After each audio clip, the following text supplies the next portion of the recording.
ዛሬ ጁን 11 ቀን 2026 ዓለም አቀፍ መድረክ እጅግ አስገራሚና ተለዋዋጭ የጂኦፖለቲካ ውጥረቶች እያስተናገደች ትገኛለች።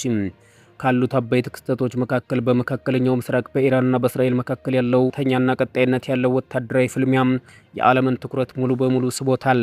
ዛሬ የወጡ መረጃዎች እንደሚያመለክቱት በሁለቱ ኃይላት መካከል ያለው ግጭት ወደ አዲስ የድሮና የረጅም ርቀት ሚሳኤል ጥቃት ምዕራፍ እየተሸጋገረ ሲሆን ይህም ቀጠናዊ ደህንነትን ብቻ ሳይሆን ዓለም አቀፍ የነዳጅ ገበያን፣ የትራንስፖርት መስመሮችን በከፍተኛ ሁኔታ እያናጋው ይገኛል። እስራኤል ዘመናዊ አየር መከላከያ መረቦቿን በመጠቀም በሚሰነዘሩባት ጥቃቶችን ለመመከት እየጣረች ባለችበት በዚህ ሰዓትም ኢራንና ቀጠናው አጋሮቿን በባህር በሮችን፣ ስልታዊ ይዞታዎችን ኢላማ ማድረጋቸውን ቀጥለዋል። ይህ በኢራንና በእስራኤል መካከል ያለው ፍልሚያ በተዘዋዋሪ የታላላቅ ኃይላትን ዲፕሎማሲያዊና ወታደራዊ አሰላለፍ እየቀያየረው ነው።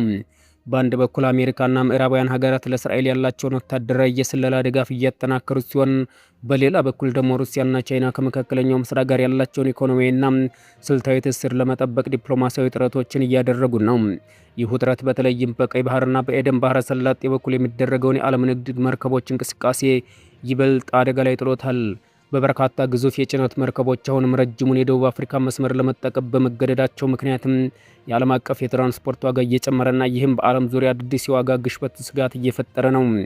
በዚህ በመካከለኛው ምስራቅ ቀውስ ጎን ለጎን ዛሬ በምስራቅ አውሮፓ ያለው የሩሲያና ዩክሬን ጦርነትም ሌላው የዓለማችን እያስተናገደች ያለው ትልቁ ፈተና ሆኗል። ዩክሬን የረጅም ርቀት ድሮኖችን በመጠቀም በሩሲያ የነዳጅ ማመንጫዎችና የኢኮኖሚ መሰረተ ልማቶች ላይ የምታደርሰውን ጥቃት አጠናክራ እየቀጠለች ሲሆን፣ ሩሲያ በበኩሏ በግንባር ቀደምትነት በምስራቃዊ ክፍል ወታደራዊ ግፊቷን እያሳደገች ትገኛለች።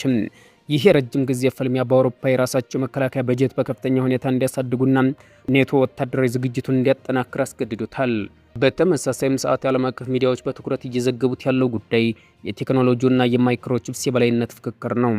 በአሜሪካና በቻይና መካከል ያለው ኢኮኖሚና የቴክኖሎጂ ፊልሚያ በተለይም የሰው ሰራሽ አስተዋጽኦን ለመቆጣጠርና የላቁ ሴሚኮንዳክተሮችን ለማምረት በሚደረገው ሩጫ ላይ ያተኮረ ነው።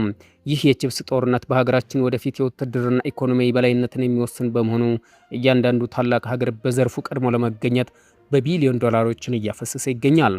በመጨረሻዎቹ ዓለም ከነዳጅ ተሽከርካሪዎች ወደ አረንጓዴ ኢነርጂና ኤሌክትሪክ መኪኖች የምታደርገው ሽግግር በከፍተኛ ፍጥነት እየቀጠለ ነው።